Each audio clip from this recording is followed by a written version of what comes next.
Sertanópolis, 90 anos, uma história de crescimento. Projeto que vem à tona graças à Lei Paulo Gustavo, um projeto do Ministério da Cultura, da Lei Paulo Gustavo, que é especial, e também do governo federal. Abraçado pela nossa Prefeitura Municipal, que nos dá essa oportunidade de falarmos da nossa cidade e dos 90 anos de crescimento que existe dentro dela. Temos aqui reunidos o nosso professor, autor, historiador Gilberto Braz Almeida e também o nosso amigo conterrâneo Odair Durão. Para isso, vamos começar falando da nossa colonização. Como começou, como surgiu o nosso município de Sertanópolis. Professor Gilberto, vamos lá. Bem, falar de 90 anos de colonização de Sertanópolis, eu diria um pouquinho mais. Por quê? Porque nós estamos comemorando o ano de 1934, mas a chegada dos pioneiros começa exatamente 10 anos antes. Então, nós poderíamos estar dizendo que de fundação nós já temos 10 anos a mais do que os 90. Então, a história de Sertanópolis começou há 100 anos atrás, com a chegada dos valorosos pioneiros, aquela primeira equipe que vai praticamente se estabelecer às margens do Riacho Taboca, 1924. Vão derrubar 3 quadras, que compreende a quadra da Matriz Santa Terezinha, a quadra da praça e a quadra abaixo da praça. E os pioneiros, esses primeiros moradores não, eles acamparam às margens do Riacho Taboca. E praticamente é ali, na mesma direção da igreja matriz, que lá nas margens de Taboca, e daí vem o nome Taboca, porque uma vegetação que foi dado o nome de Taboca pelos índios. E quase que Sertanópolis teve o nome de Taboca, certo?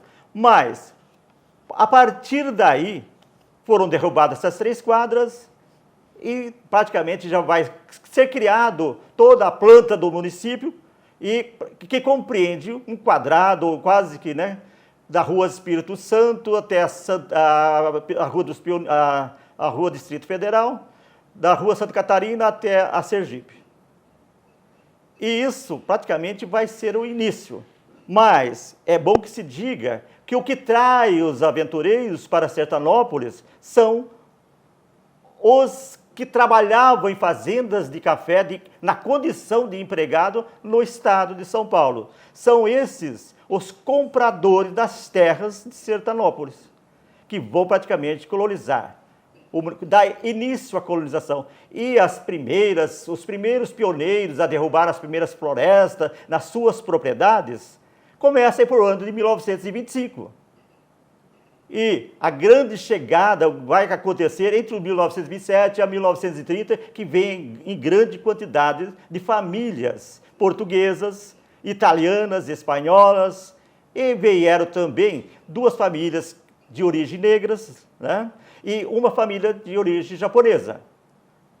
E é bom que se compreenda também que Sertanópolis vai ser dividido em torno de 2.200 lotes de terra, lotes pequenos, e que esses compradores, ao adquirir essas terras, já vêm com as suas famílias, que é bem entendido, vêm na condição, deixaram para trás de ser empregado para ser proprietários de terra.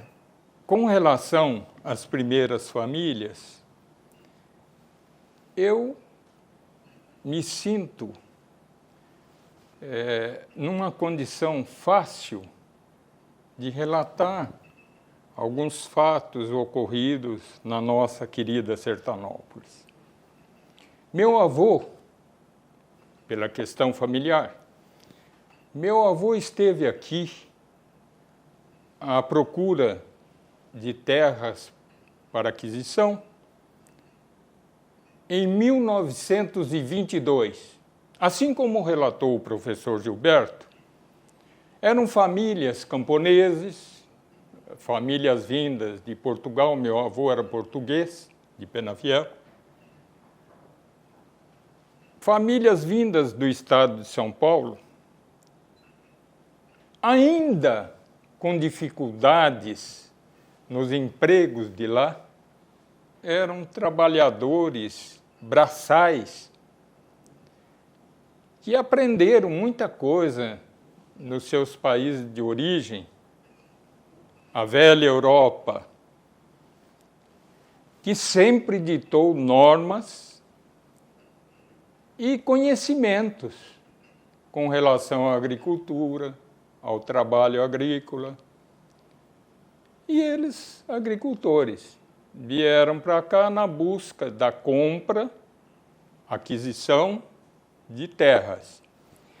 Tornou-se fácil isso, porque havia um plano do governo a respeito de colonização da região. Isso aqui era uma mata fechada, quase que intransponível, né, professor? Já.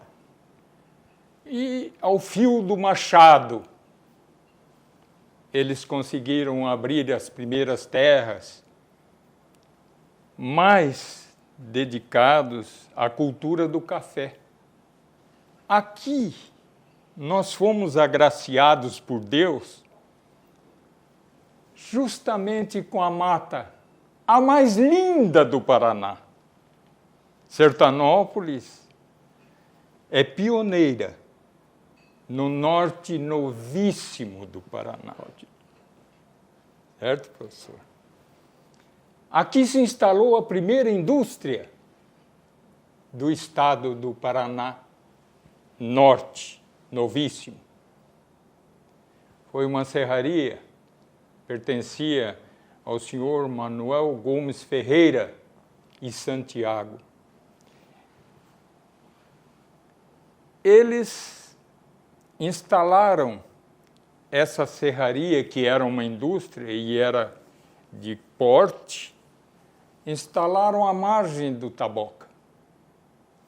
Bem ali onde o professor citou O Marco que Zero. havia. Mas essas famílias para aqui vieram. O meu avô esteve aqui em 1922, acho que já. Em 27 fixou residência. Ele não consta da história do município, não, nem por isso quero aqui fazer menção muito detalhada sobre isso. Um português casado com uma espanhola, minha avó era espanhola, uma miscigenação, né? Nós temos sangue português e sangue espanhol.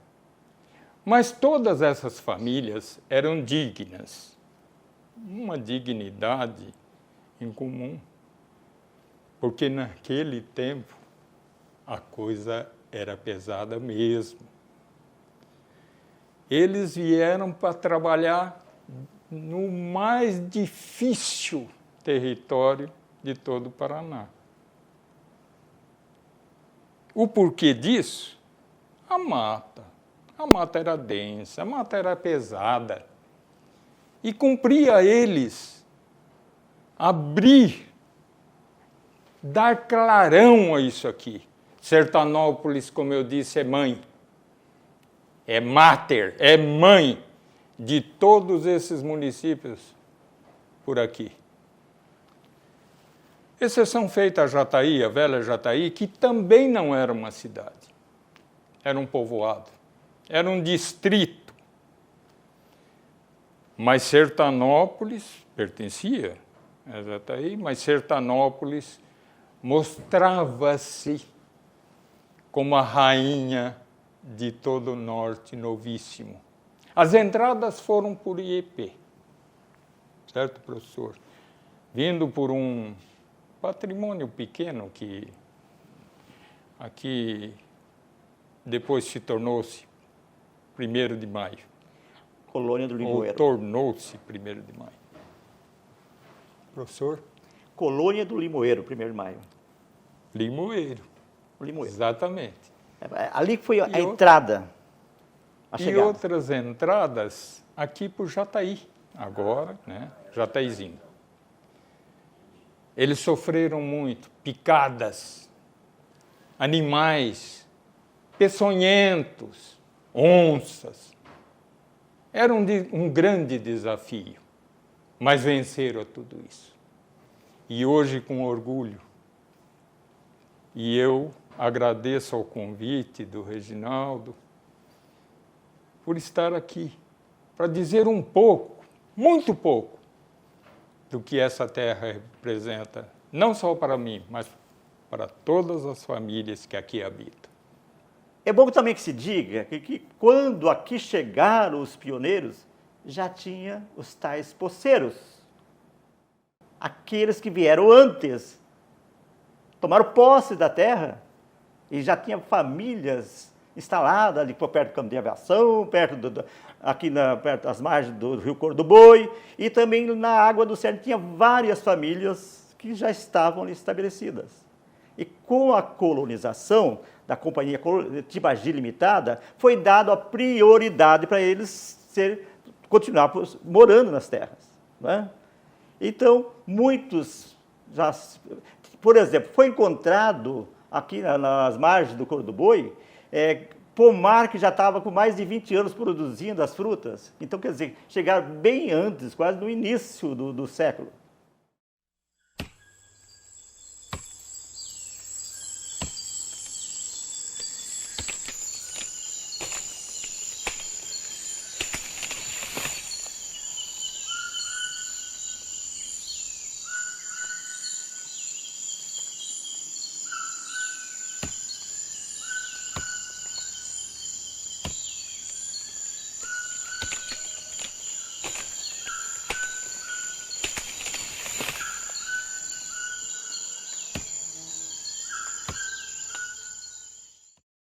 Era a foice, machado e a foice.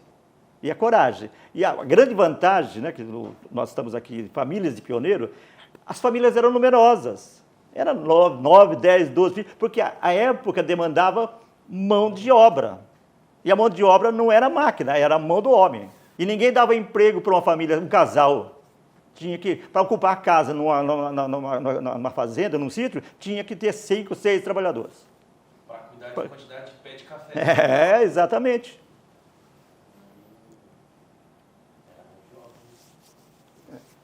E era o café que era a menina dos olhos. E foi o café por mais de 50 anos. Quer dizer, a história de Sertanópolis poderia ser dividida antes e depois do café. Nada acontece por acaso. A economia mundial já passava por mudanças. A mão de obra, que já foi escrava e que passou a ser assalariada de porcenteiro ou por diarista, agora está sendo substituída pela máquina. E nós temos aí a questão da Primeira Guerra Mundial, que vai culminar com a crise de 29 nos Estados Unidos, que vai ser praticamente o estupim, a bolsa da... E o café, era exatamente no momento exato que Sertanópolis estava emergendo quase que da floresta. E isso vai criar um problema sério. Mas, bom, vamos lá. O café vai ser o início aí. Então, essa mão de obra ela vai durar até 1900, até a ditadura. Vamos ainda pegar um pouco da história. A Guerra Fria entre Estados Unidos e União Soviética, que vai acontecer após a Segunda Guerra Mundial.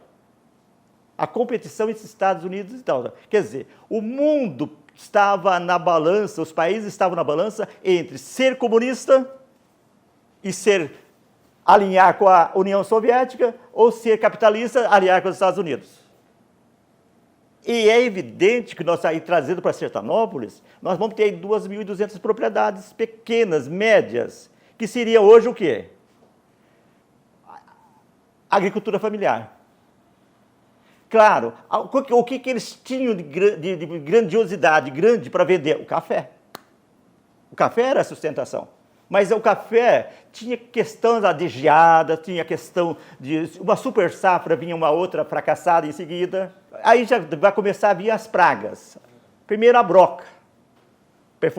O grão era perfurado, depois vem outras coisas, vem também as pragas e etc. Mas aí vamos ter que entender a questão da Guerra Fria. O Brasil estava sendo governado por um presidente socialista, João Goulart, e que estava alinhado com Cuba, que estava alinhado com a União Soviética. E o que os Estados Unidos queria? Ia entregar o Brasil para a União Soviética? E o que acontece? Veio o golpe militar, os militares tomaram o poder, mas não foi uma ditadura militar, como se pode dizer. Foi uma ditadura militar, sim, mas apoiada também por quem? Pelos grandes, o capital brasileiro, os ricos. E subsidiada por quem? Pelos Estados Unidos. E aí, a pequena agricultura vai receber benefícios? O pequeno produtor vai ter máquinas, vai financiar máquinas? Não. E o que vai acontecer? O fim da lavoura do café, que já vai acontecer com a geada de 75. Até então, teimava-se com o café. Com a geada de 75 acontece o quê? Então vamos lá. Sertanópolis tinha até 40 e tantos mil habitantes, falam isso, e até acredito. E com essa mudança, 80% morava na zona rural, 20% morava na cidade. Com essa mudança da mecanização do capital americano financiando a sobrevivência do capitalismo brasileiro para não cair numa ditadura comunista, que até seria pior, ou melhor, não sei dizer, claro, mas sobrevivemos com a ditadura apoiada pelos Estados Unidos, financiada pelos Estados Unidos, e aí o que acontece? O pequeno agricultor, aquele que tinha 40, 50 quilos de terra, o que vai fazer? Sem apoio, sem financiamento, ele vai vender. E vai vender ainda iludido por uma tal de caderneta poupança que ele achava que nunca mais ia precisar trabalhar. Né? E aí ele compra uma casinha na cidade, coloca o resto do dinheiro na poupança, em menos de 10 anos ele estava pobre, só com aposentado com o salário mínimo da zona rural. E aí o que acontece? O dinheiro vinha em quantidade para quem? Para aqueles que apostaram na compra das terras dos pequenos agricultores. E aí vem a revolução. Aonde batiam as enxadas nas pedras, veio o ronco das máquinas, né, do trator, da colheitadeira, e praticamente o que acontece? Os 80% que moravam no campo desaparecem. Bom, de Sertanópolis, uma parte vai para o estado de São Paulo, Goiás, Mato Grosso, Rondônia, para a cidade de Londrina, para as cidades, né? Desaparece. Sertanópolis cai para 12 mil habitantes. E a agricultura aí já começa outro tema, aí, né? Quer dizer, quando o casal, o senhor Manuel Fernandes e a dona Antônia Fernandes, moradores da cidade de Duartina, receberam a visita do senhor Luiz Liberador para vir para Sertanópolis. E o seu Manuel vai trabalhar como picadeiro, ao lado dos agrimensores e engenheiros, para abrir os lotes de terra, e a dona Antônia vai ser a primeira professora e vai funcionar essa primeira escola bem ao lado da igreja matriz, ali na rua, acho que é Pio 12, ali, né? Ao lado da casa paroquial, vamos falar assim, ao lado da casa paroquial. Ali funcionou um rancho de palmito, que foi a primeira escola. E logo em seguida já vai ser feita uma outra escola, um pouquinho mais moderna, mas muito ainda restrita, em frente ao Bradesco. Mas já estava, nesses 10 anos, já vai dar logo início à escola Luiz de Liberador, que vai ser inaugurada por volta de 1938, na gestão do prefeito nomeado Vespertino Pimpão, e também que foi nomeado pelo interventor Manuel Ribas, e que primeiramente vai se chamar Casa Escolar de Sertanópolis. Depois ela vai ter o nome de Grupo Escolar de Sertanópolis. Depois ela vai ter o nome de Escola Luiz de Liberador, e depois Escola Estadual Luiz de Liberador, mas isso ao longo dos anos. Mas ela foi praticamente a primeira escola de alvenaria que vai, né? Mas já antes já havia funcionado outras escolas.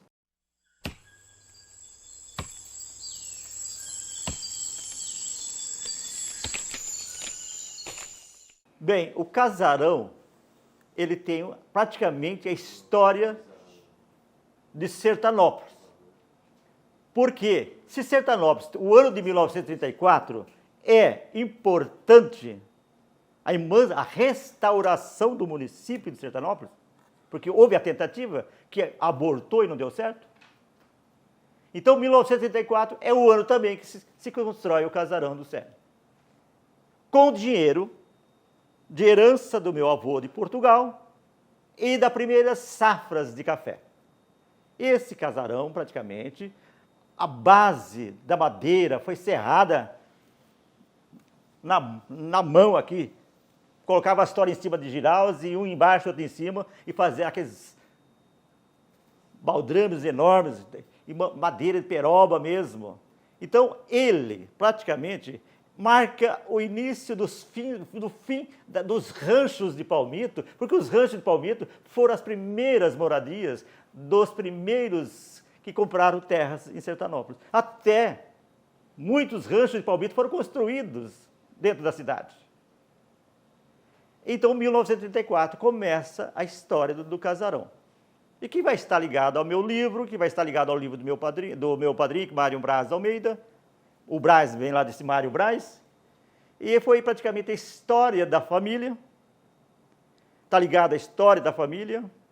E praticamente é um lugar que marcou muito para mim, como neto, a terceira geração dessa família, porque lá eu tinha o prazer de, enquanto criança, ouvir as histórias que a minha avó contava na varanda hospitaleira.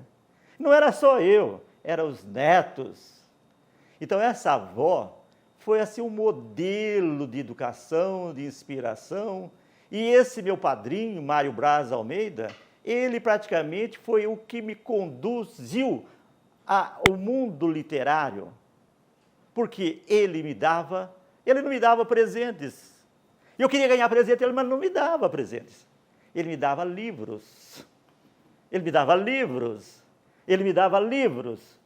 E foi difícil, demorou um tempo para que eu começasse a desfolhar essas páginas do livro e começasse a viajar no mundo fantástico de Monteiro Lobato.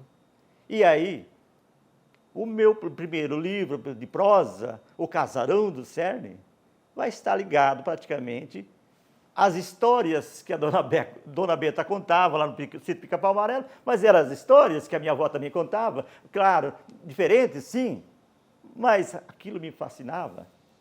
Então, por aí acontece o casarão. E nós tivemos a sorte que a propriedade não foi vendida para terceiros, ficou sempre na família. Essa foi praticamente a coisa mais importante. E quando o sítio estava já na mão de um herdeiro, a família desse herdeiro já tinha passado para os seus herdeiros, que já estavam vendendo para terceiros, a família Almeida, Almeida Mercado, foi lá, pagou o triplo da propriedade para não deixar que o casarão se perdesse, a história do casarão se perdesse. Está lá, não foi reformado, foi restaurado. E há um sonho que ele se torne um museu, uma memória histórica da família Almeida.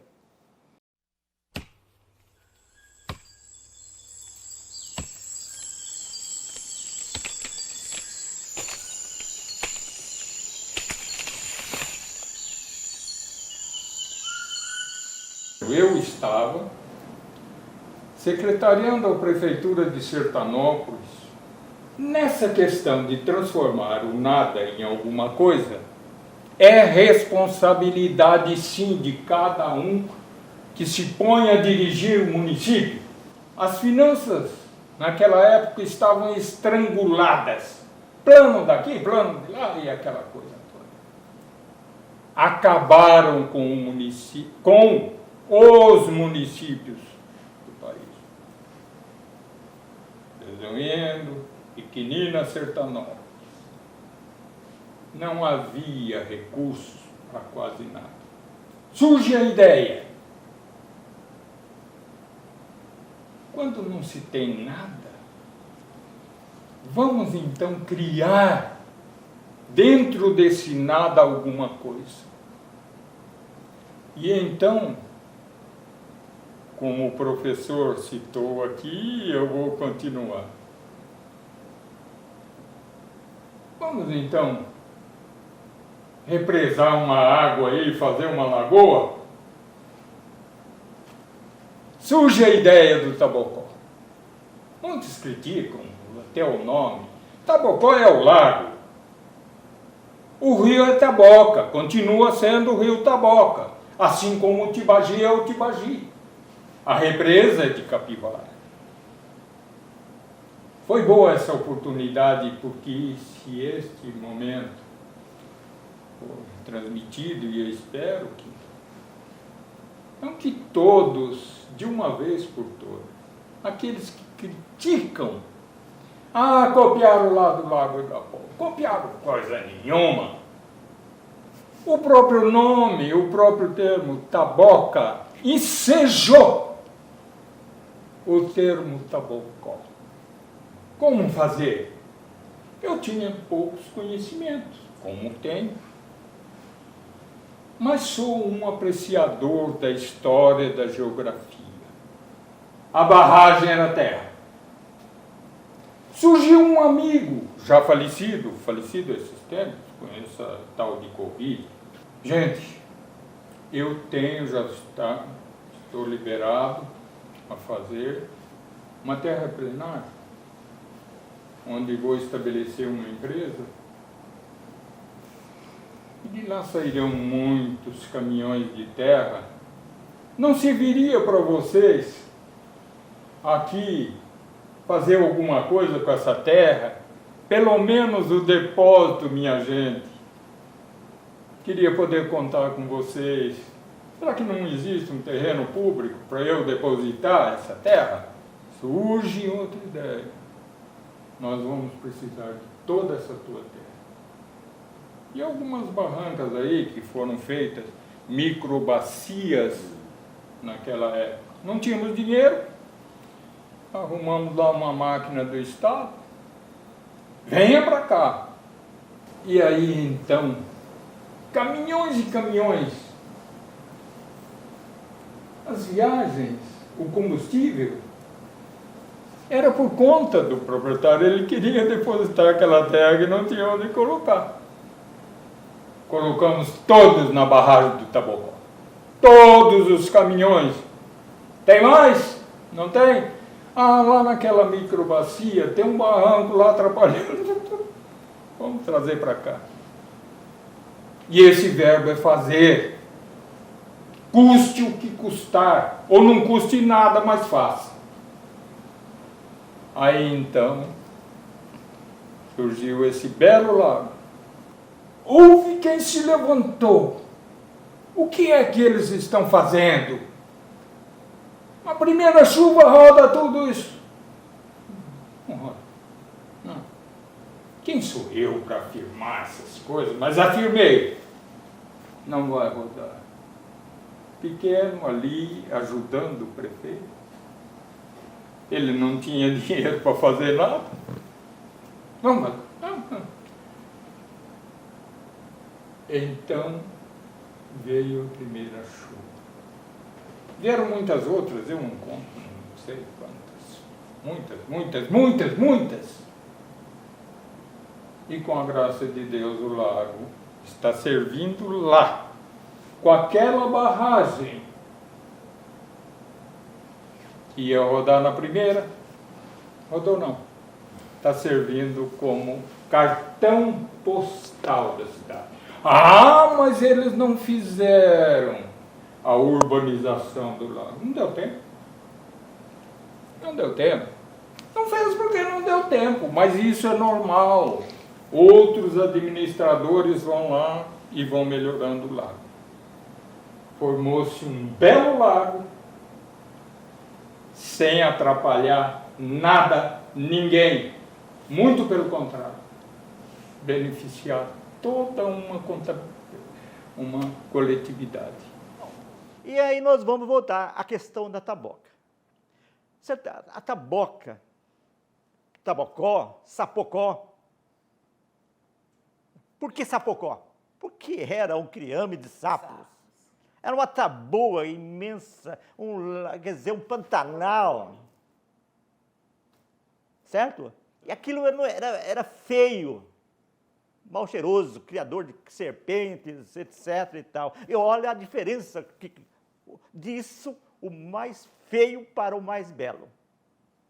Bom, então ali podia ser plantado um monumento, um marco inicial de Sertanópolis, porque foi ali que aqueles que vieram para derrubar as primeiras árvores acamparam.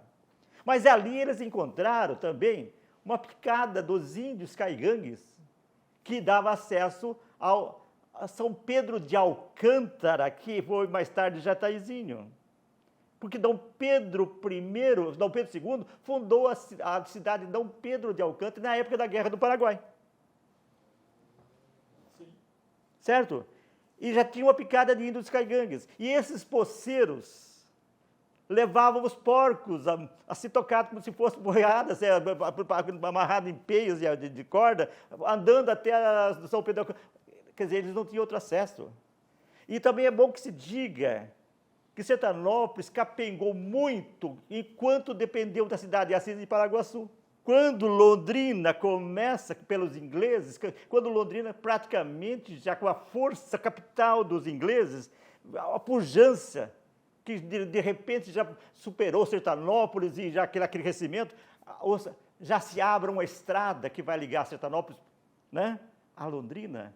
E aí, Paraguaçu e Assis deixam de ser as cidades que abasteciam Sertanópolis, e Londrina cresce e Sertanópolis pega embalo junto também. Vamos pensar, o Daí vai também dar umas pinceladas aí. Não está na pauta, mas pode falar? Tudo. A Estrada de Ferro, vamos pensar assim, a Companhia Colonizadora do Norte do Paraná, a Companhia Inglesa. E vamos pensar, Companhia Tibagi Limitada, colonizadora Tibagi Limitada, a que colonizou Sertanópolis, Coraí Machado e João não sei do que das quantas. Foram os concessionários que receberam terras do governo do Paraná, Manuel Ribas. Então, o que acontece? Agora, vamos pensar, os ingleses tinham capital, muito dinheiro. Os concessionários eram pobres, não tinham capital. Não. Agora, quem é que tem a força maior para puxar uma estrada de ferro que já estava parada ali por Santa Mariana? Imagine, a estrada de Santa Mariana, a estrada de ferro, mas estava por ali, quase chegando de Cornélio. Imagine, fazer uma volta, vir até Sertanópolis, depois ir para Londrina. Isso era do interesse dos ingleses? Fazer essa volta, esse V? O que os ingleses vão fazer? Vão puxar a estrada quase em linha reta para o loteamento dos ingleses, porque eles vão colonizar não de Londrina até a Cianorte. É uma imensidão de terras. E muito dinheiro. E a menina dos olhos dos ingleses não era o café, era o algodão, mas se encantaram com o café. E o que eles vão fazer para vender as terras? Vão dividir em lotes, a companhia dos ingleses, em lotes pequenos, e vão ter exatamente uma estrada de ferro e uma rodovia paralela. E vão, cada 10 quilômetros, uma cidade. E vai por aí. Nova Dantzig, não sei o quê, quer dizer que vai virar Cambé, vai etc. Cada uma tinha o seu nome e vai por aí afora. Então, histórias foram inventadas. A colonizadora Tibagi Limitada, que era a que loteou Sertanópolis, não tinha como competir com os ingleses. E os ingleses puxaram exatamente a sardinha para o seu lado. Puxaram para dentro das terras deles. Em linha reta, porque ficava mais barato. Tanto a cultura educacional, né, através da educação, quanto da cultura em si. Porque a cidade é muito rica em oportunidades, numa série de coisas. Sertanópolis é um exemplo, eu acho, porque, embora sejamos uma cidade pequena, nós temos uma riqueza cultural extraordinária. Poucas cidades têm o que nós temos. E poucas cidades oferecem o que conseguimos oferecer. Tanto na cultura quanto na educação. Porque nós vemos as escolas que temos, que são exemplos para toda a região. Todo mundo que chega aqui fica simplesmente apaixonado pela maneira com que a nossa educação e a nossa cultura é conduzida. Posso falar isso de cátedra, estando há mais de 20 anos atuando na área da cultura. É extraordinária. Oportunidade não falta. Nós só temos que fazer os jovens perceber a importância tanto da educação quanto da cultura para a vida deles, para a vida de cada um. O tanto que vai contribuir e o que pode transformar. Porque se existem duas vertentes transformadoras na vida de um cidadão, aí estão. Melhor que isso, impossível.